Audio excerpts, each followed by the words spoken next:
This is Chef Camp, in partnership with the Kentucky Beef Council. Chefs from all over the Southeast began with an inside look at the meat cutting school at the University of Kentucky. So, just like Caitlin said, we always encourage questions. If you have any questions, please let us know, and we'll do our best to answer them for you. You guys ready? Yes. All righty, let's walk this way, what they say. It was amazing. I mean, for me, what makes a chef is just knowledge. And they gave us so much knowledge that we can take home, use. I mean, just everything. You just have to soak it up, and that just kind of differentiates everything. Knowing that he came off of our farms, he's what we can call a grain on grass, meaning that he's still fed a grain-based diet, but he had access to pasture and things like that. The thing that I thought was the most exciting about watching them break down that whole side of a cow at the University of Kentucky today was just all the different new types of cuts that you're seeing in the industry. It's just exciting, and everything's always changing, and you know, you like to stay up to breast with the newest trends. So it was real fun to see. The brisket obviously is a Texas cut, or a Tejas cut, everyone say. Pretty amazing. It's not every day that you get to see a whole half a cow being broken down, you know. It's like you see some primal cuts being broken down to subprimals, but yeah, whole half cow is a pretty amazing sight. A longer section of short ribs or beef bacon. We don't really do that. I think the biggest thing for me that was awesome was seeing everybody come to my home state. You know, I'm kind of the home guy here. Everybody's traveling all around. I know the guys down at UK and actually at Local Feed, where we have a restaurant, we do a whole animal breakdown every 3 months. So it was kind of cool to be part of this, and nice to see it done by hooks. I wish I had hooks and I could use the weight and I could let all that happen, but that's not the way it works for me. But it was really awesome to kind of see that side of it. I was excited because I've been looking forward to it. I've been trying to figure out, you know, a way somebody can teach me a way to break down something large like that, because I've never seen it, whether it's a deer or a larger animal. So it was interesting to see a whole side process broken down and where the sections actually fall in, because I've worked at a butcher shop before, but you only see the small sections. Like when he was saying, you know, like we call it like Santa Fe cuts, or you know, the Denver cuts, like all these different names that they're calling things to re-attract people to buy beef again. You know, everything is about marketing, and so I loved the people at the University of Kentucky telling me about all the new and exciting cuts of beef that they're doing from you know, meat cuts that we've all been eating for forever. They're just marketed better now. They got like a better PR team.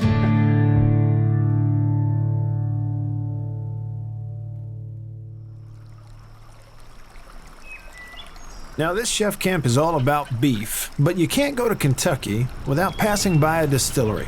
And in this case, a real treat for the chefs, a tour of Four Roses Bourbon, just outside Lexington.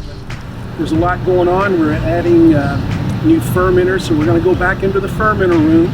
First thing, walk past the stills. I'll show you where the new fermenters are, the last two fermenters that we're doing for the summer. I mean, I like bourbon, and I also like bourbon. Mind-blowing, actually. Just the sheer volume and size and what all goes into it. Yeah, it's pretty amazing. This is Bonds Mill Road. So Bonds Mill was the largest grist mill in the state at one time. So it's one of the reasons there were so many distilleries around here. They had access to grain. They wanted different flavors. It's very different time than from when I was a kid. So just people want knowledge about what's going on and what they're eating and what they're drinking, pure and simple. You know, what kind of Kentucky girl doesn't love a bourbon distillery? I love it. You know, every single bourbon in Kentucky is a little bit different, and so understanding and learning about each individual bourbon is exciting. And Four Roses, I mean, I'm blown away by those yeast. 5 different types of yeast. Four Roses was one of 6 companies that sold medicinal bourbon during Prohibition. What that did for us, we sold 25% of the medicinal bourbon. What that did for us, it kept our brand name alive during Prohibition. So when Prohibition ended, we immediately became the #1 selling bourbon in the country. Where they're fermenting inside of Four Roses, it smells like a bakery and a bar got married. It's unbelievable.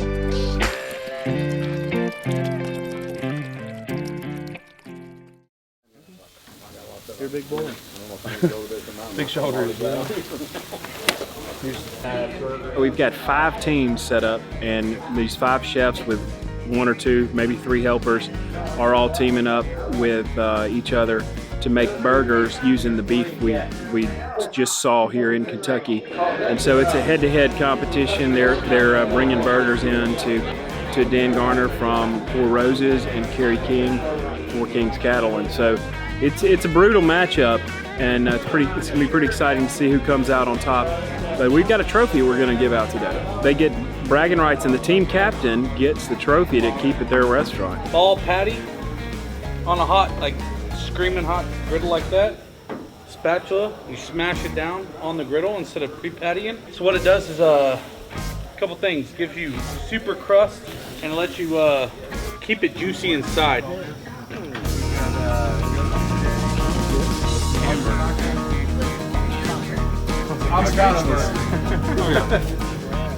For the 2019 Kentucky Chef Camp Burger Off, Team Justin and local team.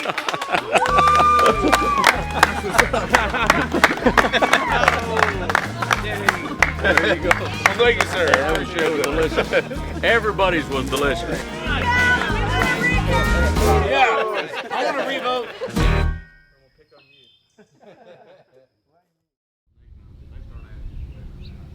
The final day of Chef Camp meant a trip to the farm. Chefs got a tour of Four Kings Angus in Harrodsburg, Kentucky, about 40 miles southwest of Lexington. And then we look for marbling. I can actually look on the bull and I can tell you if his offspring will have more or less marbling. And so when we look at my cow, she's got, and it's all on my phone, they're all online, every cow. If she needs help in a certain area, I can breed her to a bull that will enhance that area. So he's in bull sales, and obviously he wants to sell a bull, but he does lease some bulls. And we were talking last week about how there was a gentleman that came up from the Bardstown area that wanted to buy a bull, and Carrie just said, maybe you should just put this in with your commercial herd and lease it, and then go from there. And he's more teaching better production practices rather than just trying to make a sale. I was extremely impressed. I've been to other farms before, and this guy, he takes care of his stuff. The farm is beautiful. The cows were gorgeous, well taken care of, and well loved. Amazing. The way he loves his animals is just it's just something to see. You know, when people think of cattle farming, you know, he really treats his animals like they're his pets. That was a beautiful experience. Like, it's amazing how the owner take care of his animals, like the way he treats them and the proud he feels about like raising the animals. They eat 3% of their body weight every day. And so if they weigh 2,000 pounds, they're gonna eat that much, okay? We've found that a 1,300 pound cow produced the same calf as a 1,600 pound cow. And with you all standing there, they might be kind of freaked out because they don't like strangers. We've got one.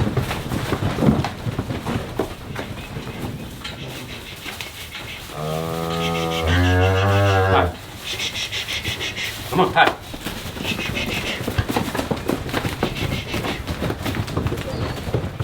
They're going to eat all this clover first.